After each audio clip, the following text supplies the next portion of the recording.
Chakshur Unmilitam Yena Tasmai Shri Gurave Namaha Shri Chaitanya Manobhishtam Stapitam Yena Bhutale Swayam Rupa Kadamayam Vedati Swapadantikam Vandeham Shri Guru Shri Uttapadakamalam Shri Gurun Vaishnavamscha Shri Rupam Sagrajatam Sahagana Raghunathan Vitam Tam Sajivam Sadvaitam Savadutam Parijana Sahitam Krishna Chaitanya Devam Shri Radha Krishna Padan Sahagana Lalita Shri Vishakhanvitamscha Hey Krishna Karuna Sindhu Dinabandhu Jagatpate Gopesha Gopeka Kanta Radha Kanta Namostate Tapta Kanchana Gaurangi Radhe Vrindavan Ishwari Varshabhanu Sute Devi Pranamami Hari Priye Vanchakalpaturubhascha Kripasanubhya Ivacha Patitanam Pavanebhyo Vaishnavibhyo Namo Namah Jai Shri Krishna Chaitanya Prabhu Nityananda Shri Advaita Gadadara Srivasadi Gaura Bhakta Vrinda Hare Krishna Krishna Krishna Hare Hare Hare Rama Rama Rama Hare Hare Nama Om Vishnu Padaya Krishna Prishtaya Bhutale Srimate Bhaktivedanta Swaminiti Namine Namaste Saraswate Devi Gauravani Pracharine Nirvishesha Shunyavadi Pashatirese Tarine Om Namo Bhagavate Vasudevaya Om Namo Bhagavate Vasudevaya Om Namo Bhagavate Vasudevaya. Good morning, everyone. Hare Krishna. Thank you for joining me this morning. Today we are going to be reading from the Srimad Bhagavatam, Canto 1, Chapter 16, Text 10. I'll share the text for a moment.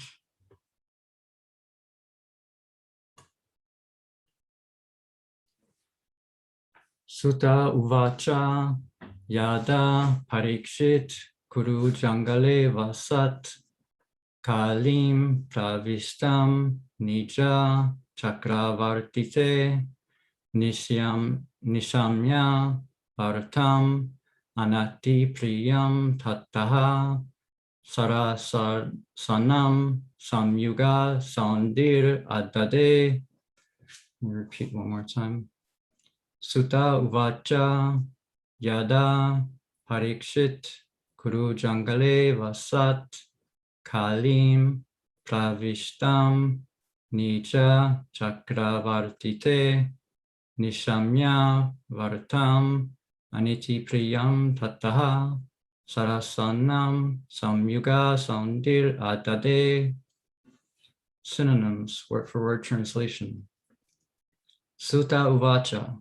Sutta Goswami said, Yada, when, Parikshit, Maharaj Parikshit, Kuru Jangale, in the capital of Kuru's empire, Avasat, was residing, Kalim, the symptoms of the age of Kali, Pravishtam, entered, Nija Chakravartite, within his jurisdiction, Nishamya, thus hearing, Bharatam, news, Anati Priyam, not very palatable, Tattaha, thereafter, Sharasanam, arrows and bow, Samyuga, having gotten a chance for, Shondi, martial activities, Adade, took up. Full translation. Sutta Goswami said, while Maharaj Parikshit was residing in the capital of the Kuru Empire, the symptoms of the age of Kali began to infiltrate within the jurisdiction of his state. When he learned about this, he did not think the matter very palatable. This did, however, give him a chance to fight. He took up his bow and arrows and prepared himself for military activities. Purport by His Divine Grace A.C. Bhaktivedanta Swami Srila Prabhupada Ki Jai. The state administration of Maharaj Parikshit was so perfect that he was sitting in his capital peacefully. But he got the news that the symptoms of the age of Kali had already infiltrated into the jurisdiction of his state, and he did not like this news. What are the symptoms of the age of Kali? They are 1, illicit connection with women, 2, indulgence in meat eating, 3, intoxication, and 4, taking pleasure in gambling. The age of Kali literally means the age of quarrel, and the above mentioned 4 symptoms in human society are the root causes for all kinds of quarrel. Maharaj Parikshit heard that some of the people of the state had already taken to those symptoms, and he wanted to take immediate steps against such causes of unrest. This means that at least up to the regime of Maharaj Parikshit, such symptoms of public life were practically unknown, and as soon as they were slightly detected, he wanted to root them out. The news was not palatable for him, but in a way it was, because Maharaj Parikshit got a chance to fight. There was no need to fight with small states because everyone was peacefully under his subordination. But the Kali Yuga miscreants gave his fighting spirit a chance for exhibition. A perfect Kshatriya king is always jubilant as soon as he gets a chance to fight, just as a sportsman is eager when there is a chance for a sporting match. It is no argument that in the age of Kali, such symptoms are predestined. If so, then why was there a preparation for fighting out of such symptoms? Such arguments are offered by lazy and unfortunate men. In the rainy season, rain is predestined, and yet people take precautions to protect themselves. Similarly, in the age of Kali, the symptoms, as above mentioned, are sure to infiltrate into social life, but it is the duty of the state to save the citizens from the association of the agents of the age of Kali. Maharaj Parikshit wanted to punish the miscreants indulging in the symptoms of Kali, and thus save the innocent citizens who are pure in habit by culture of religion. It is the duty of the king to give such protection, and Maharaj Parikshit was perfectly right when he prepared himself to fight. Om Agyana Timirandasya Gyananjana Shalakya Chakshur Unmilitamya Tasmai Shri Gurave Namaha Shri Chaitanya Manavishtam Strapitamina Bhutale Swayam Rupakdamyam Tatati Swapatantikam. I was born in the darkest of ignorance, and my spiritual master opened my eyes with the torch of knowledge. I offer my respectful obeisances unto him. When will Sri Rupa Goswami Prabhupada was established within this material world, the mission to fulfill the desire of Lord Chaitanya, give me shelter under his lotus feet. Again, thank you all for joining this morning. And since this is going to be my first lecture, please feel free to interrupt if I'm on the wrong track or if I require any corrections. It will not hurt my feelings. I won't be offended. I would appreciate it. And again, thank you for being here and allowing me to do this, given my recent initiation and newer status with you. This is very beneficial for me. And then I have my notes here, camera there. I hope that isn't kind of distracting for anyone. I'll switch from sharing the screen. Stop share. Okay. Okay. So Maharaj Parikshit is an ideal king, a perfect Kshatriya, we're told, and his kingdom is a very peaceful place. And up to that time, there were no symptoms of the age of Kali in his kingdom. And we're given these 4 symptoms. 1 is the illicit connection with women. And then 2 is indulgence in meat eating, 3, intoxication, and 4, taking pleasure in gambling. And for most of us, I think just about all of us here on the call should be familiar with, those should sound very familiar with the initiation vows that we take. Those are exactly the same things that we take a vow in abstaining from.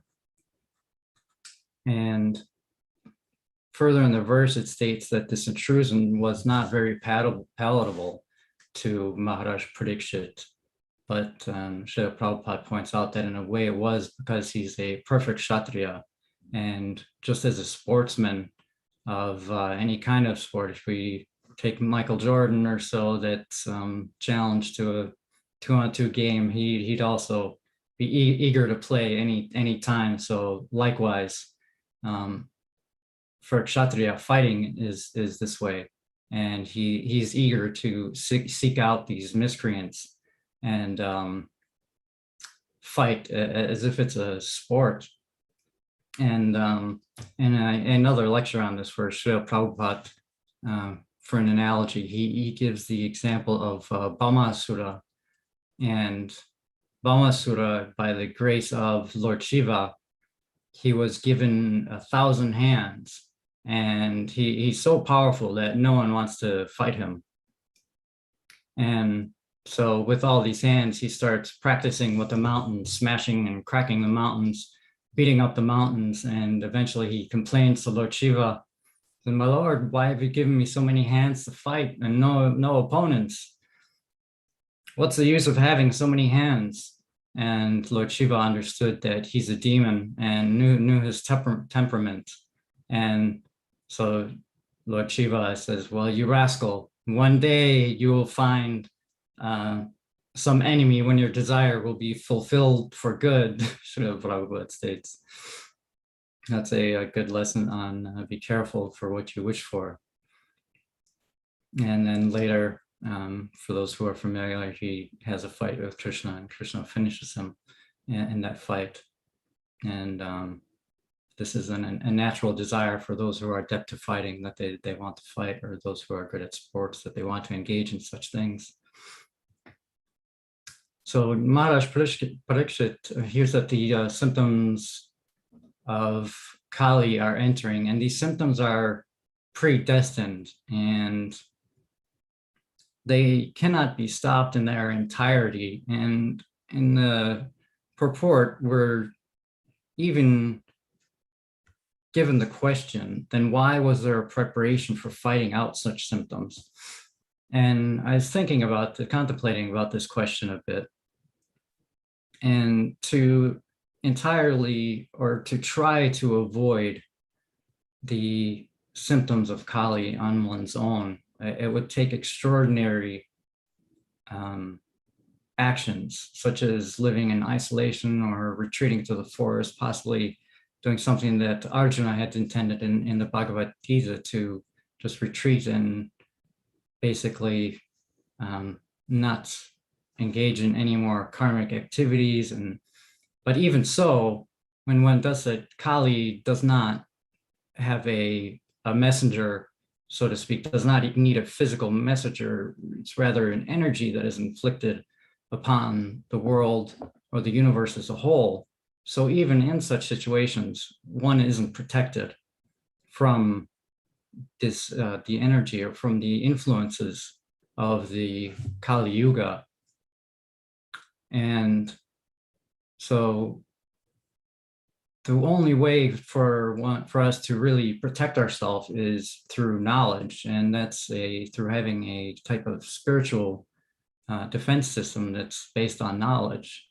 And in our modern world, we don't have leaders like Maharaj Parikshit back then, where they would immediately seek out any miscreants or so and eliminate them.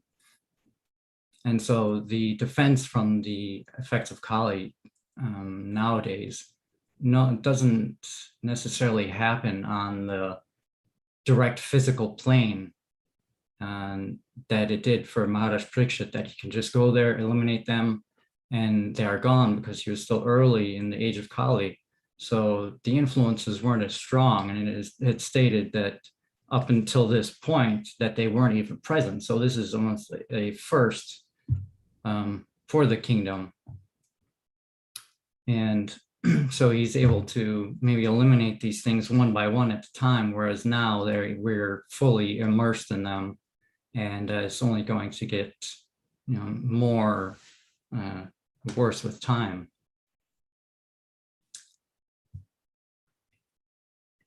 So since this no longer happens, this fight against the Kali happens on the physical plane like it did then, the way to go about this, as I understand best, is through our preaching mission. That is the tool to use in the age of Kali, spread the knowledge of Krishna consciousness, and then we'll be able to engage in this fight against ignorance and protect ourselves against Kali. And I'd like to read a quote in a little paragraph that some of you may be familiar with on that topic. It's from Ramapad Maharaj. It's a book solid basis. Utility is the principle. Purity is the force behind our activities, and preaching is the essence of Krishna consciousness. A little elaboration on this is, preaching is the essence of our movement because this is an exhibition of the highest and most compassionate part of a Vaishnava's character, the essential nature of a devotee, trying to awaken Krishna Bhakti within the hearts of the suffering souls.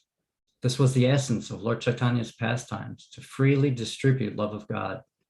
Without preaching, neither our movement nor our own individual Bhakti creeper will continue to grow. Rather, they will both become weakened, especially in this age full of faults and disturbances. Only by being in a preaching spirit and thus attracting and achieving the mercy of Lord Chaitanya can we sustain and increase our Krishna consciousness. Without that spirit, we can easily become distracted, slackened, and overwhelmed by the material energy. And here, this part is quite significant to me. As Srila Prabhupada said, anyone can preach if they hear attentively from a bona fide speaker in disciplic succession and simply repeat what he has heard without concoction. One of Prabhupada's disciples had a 5-year-old daughter, and she used to go to the visitor and ask him, "Do you know who is Krishna?" And then reply herself, "Krishna is the Supreme Personality of Godhead." Prabhupada commented that even a child can preach by simply repeating what they heard. So the most important qualification for a preacher is that they should hear submissively from a bona fide spiritual master and faithfully represent what they have heard according to their capacity. Varieties of preaching exist, as do various levels of preaching. We may show people the path of bhakti in an introductory manner, or we may help them traverse the path or train them, or carry them to the conclusions of bhakti. We each have our capacity, and we should try to preach accordingly. So upon some reflection on this preaching,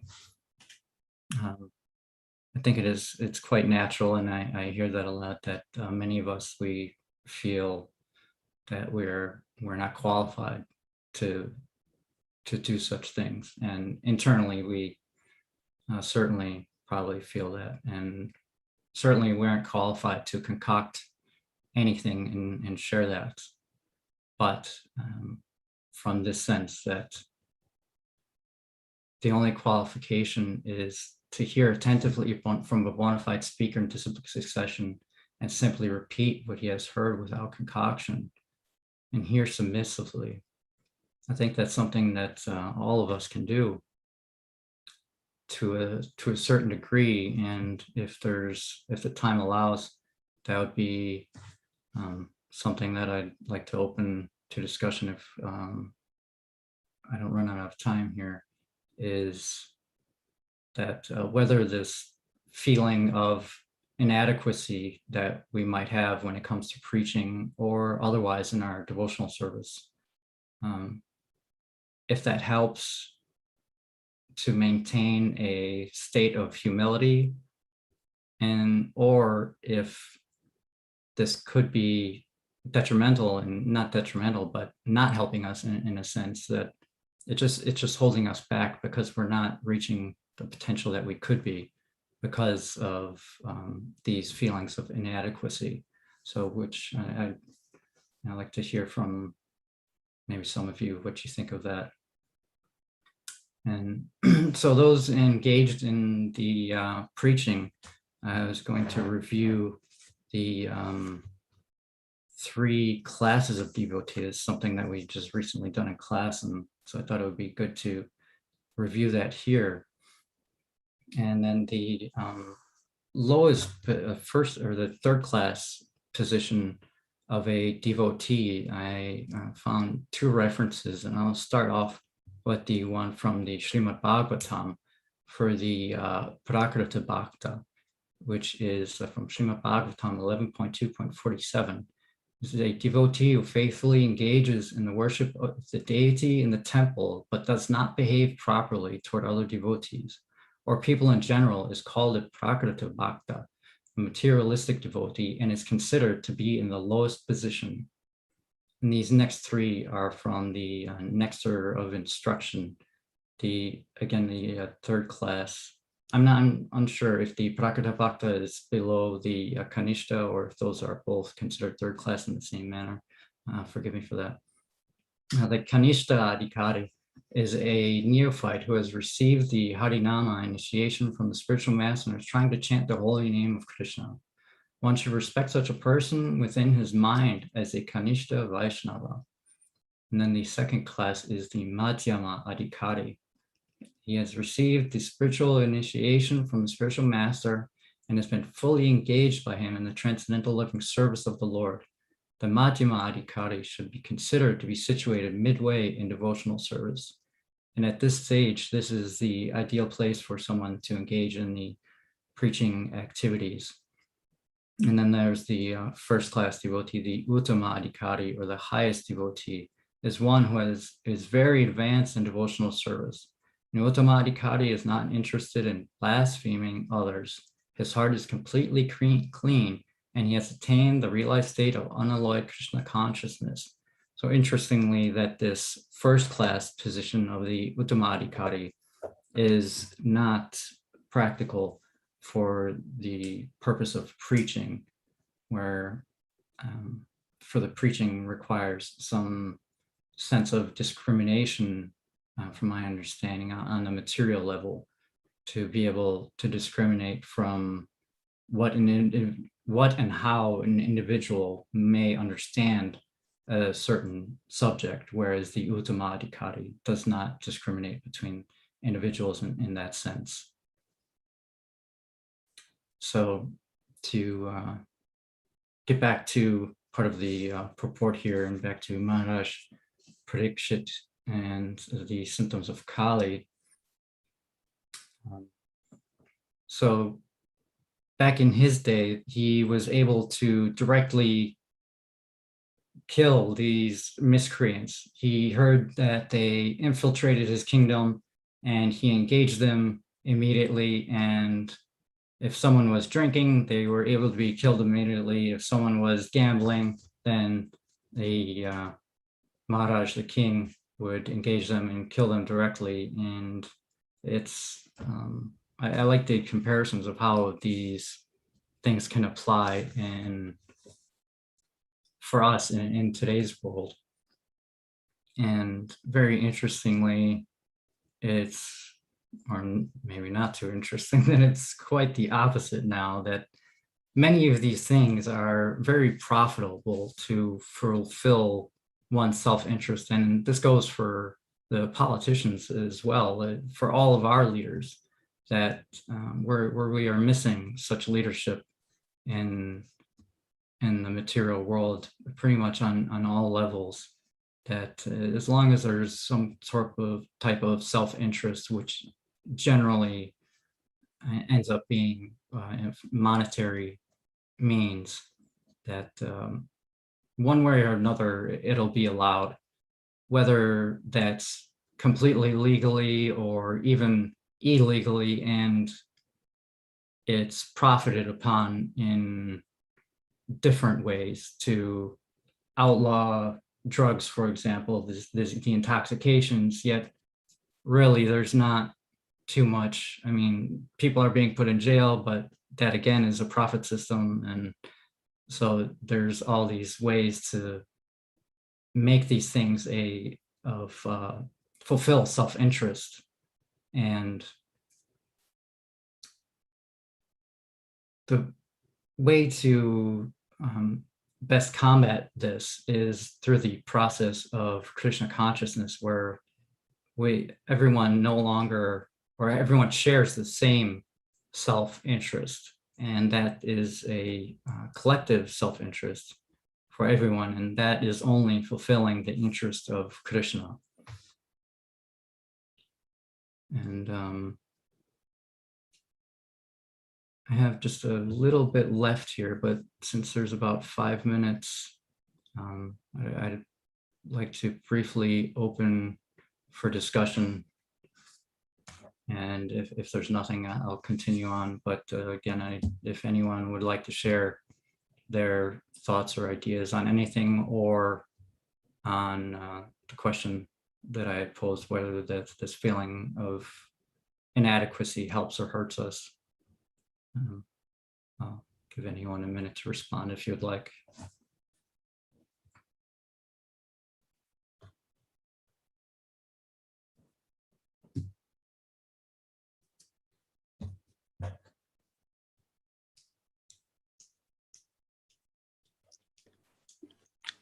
Hare Krishna Prabhuji, please accept my humble obeisances. All glories to Guru and Gauranga.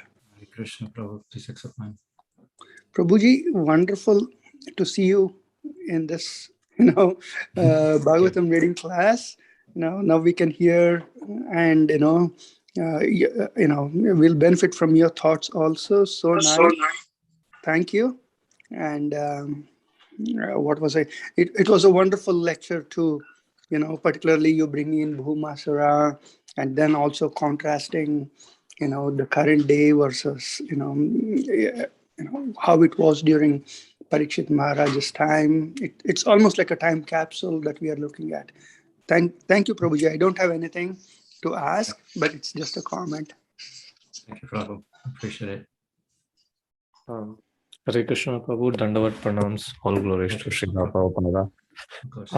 Wonderful lecture. You just told you're a recently initiated devotee, so Yes, I really did not feel that. One question, maybe I didn't pay attention during the discourse that much. When you ended, you said how inadequacy, just as it can help or not help. So maybe I didn't catch the question correctly. So not sure how inadequacy can help. Is there any particular situation that to develop humility, that a feeling of lowliness, a feeling of inadequacy, that, for example, in regards or in contrast to the spiritual master, that I am nothing, I'm inadequate. I mean, that's not the right example that I'm giving, because of course we're inferior or inadequate compared to such a person, but in our own abilities, feeling this way, that I'm unqualified to speak on anything regarding the Bhagavatam, that sort of feeling. Does that make any sense? Whereas that was the reason that I had read part of these statements, that the most important qualification is to hear submissively. And as long as we hear submissively and attentively from a bona fide speaker in disciplic succession, and simply repeat what we heard without concoction, then we're qualified to preach. And despite these simple instructions, I do, and I feel, I hear many reiterate the same thing, that I'm not qualified, or it's beyond me, things like that. And I just curious if that's a good or bad thing. I think it could go both ways, that in a way it helps develop humility, and then on the other hand, we might not engage as well as we could, or do as well as we are potential, maybe the potential that's possibly there, just because of these feelings. So in a way it could help, and in another possibly not. It could maybe just be holding us back. Thank you, Prabhu. Hare Krishna. I think it depends on the day. Thank you very much. Okay. Take it. Thank you so much, Prabhu. It was a wonderful class. Yes. the Kunj Bihari Prabhu said, I think, yeah, the comparing and contrasting that you did from Maharaj Parikshit's age and current age, yeah, you did very nice. And one thing stuck in that is the way Maharaj Parikshit punished the Kali. I mean, right? So, I mean, in this age, preaching is the thing, essence, right? To fight the age of Kali. Yes. So I was trying to appreciate that point. And also one thing I just want to appreciate, Prabhu, I mean, when I requested you to speak, I mean, without hesitation, yeah, if that is what I have to do, I will do it. Right? I mean, the way you took it, and thank you so much. I mean, I need to learn that from you. So That's all glories to my instructor, spiritual master, Guru. I've had very good teachers and I'm very fortunate. Thank you. so much.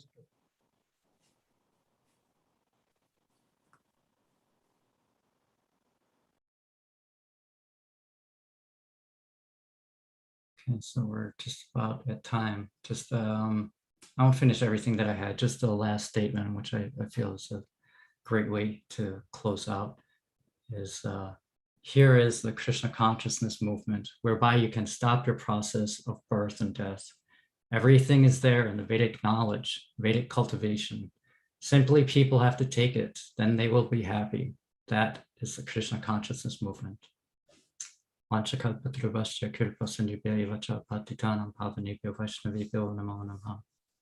you, everyone. Hare Krishna.